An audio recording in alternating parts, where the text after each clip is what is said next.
महाड मतदारसंघात बांबू लागवडीचा pilot project रोजगार हमीच्या माध्यमातून राबवणार मंत्री भरतशेठ गोगावले यांची घोषणा। महाड मतदारसंघात बांबू लागवडीचा पायलट प्रोजेक्ट राबवणार असल्याची घोषणा मंत्री भरतशेठ गोगावले यांनी केली आहे। ही योजना रोजगार हमीच्या माध्यमातून राबवली जाणार असून यामुळे येथील शेतकऱ्यांना रोजगार उपलब्ध होणार आहे। पूर्वी ग्रामीण भागात 70% लोक तर शहरात 30% लोक राहत होते। आता हे प्रमाण उलट झाले।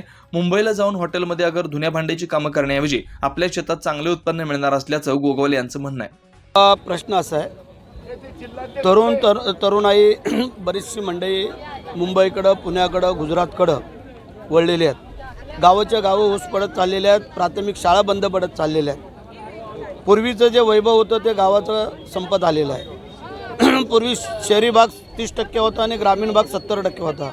आता उलटं झाले, 30% ग्रामीण भाग राहिला आहे आणि 70% शहरी भाग झाला। त्या अनुषंगाने आम्ही एक योजना आणतो, ज्या आमच्या रोजगार हमी योजनेच्या माध्यमातून आपल्या शेतामध्ये आपणच काम करून जर उत्पन्न घेतलं तर तुम्हाला आम्ही रोजगार पण देतो आहे आणि त्याचा मोबदला पण मिळतो आहे। ज्या मुंबईला जाऊन हॉटेलमध्ये किंवा इतर काय वॉचमॅन ह्याच्या नोकऱ्या करण्यापेक्षा किंवा महिलांनी धुणी भांड्याची इतर काही कामं करण्यापेक्षा जर आपल्या शेतामध्ये, आपल्या शिवारामध्ये जर काम केलं तर चांगल्या प्रकारचं उत्पन्न त्यांना मिळू शकतं, रोजगार मिळू शकतो आणि त्यांचं आयुष्यमान पण वाढू शकतं।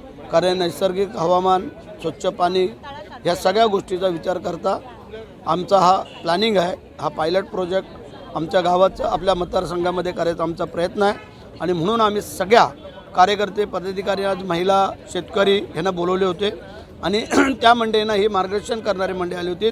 त्यांनी दाखवलं, सांगितलं आणि तुम्ही पण ऐकलं की बांबूपासून किती व्हरायटीज बनवल्या जातात आणि त्याचा उपयोग कशासाठी होतो, ऑक्सिजनसाठी किती होतो आणि नुकसानीसाठी किती, म्हणजे फायद्यासाठी किती होतो, हे मगाशी पाशाबाईंनी यांनी सगळ्यांनी सांगितलं।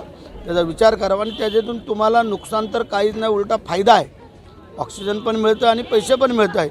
तर ह्यासाठी आजचा हा कार्यक्रम होता आणि तो पुढं आम्ही सतत चालू ठेवणार।